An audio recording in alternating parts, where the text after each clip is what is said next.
Mga murang commercial rice ang takbuhan ng mga mamimili mula nang magkaproblema sa supply ng NFA rice sa bansa.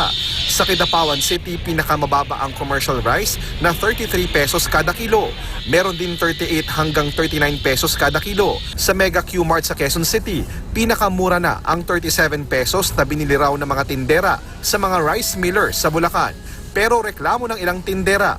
May amoy siya. At saka maraming palay-palay. May lasa po siya, pero yung may amoy din po siya. Kasi stock na po yan, laon na po yan. Kumbaga, sa Ilocano is baak.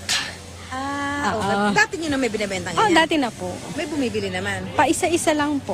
Matumal? Oo, matumal. Nagtitinda pa, matumal pa lang. Kuminsan po yung hanap ng mga ibang tao. Kasi wala pa pampalit nila sa NFA. Sinubukan naming isain ang laon rice o yung bigas na sinasabing luma na. Paghugas pa lang, halos magkulay brown na ang bigas.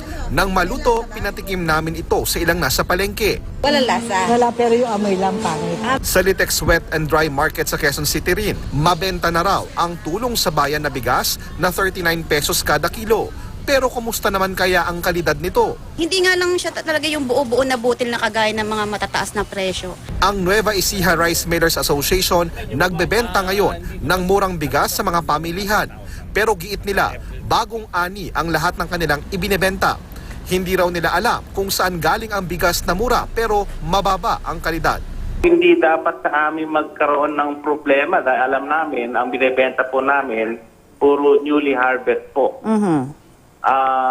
Kami nagbebenta rin ng commercial sa market. So far, wala naman nagiging problema po. Sa gitna ng kakulangan ng supply ng NFA rice, may nasabat na aabot sa 68 milyong piso na halaga ng Vietnam rice sa MV Diamond 8 sa Zamboanga, Sibugay. Nasa kustodiya na ng Philippine Navy ang mga tripulante ng barko. Sabi ng Malacanang, idodonate ang mga nasabat na bigas sa NFA. JP Soriano, Nakatutok, 24 Oras.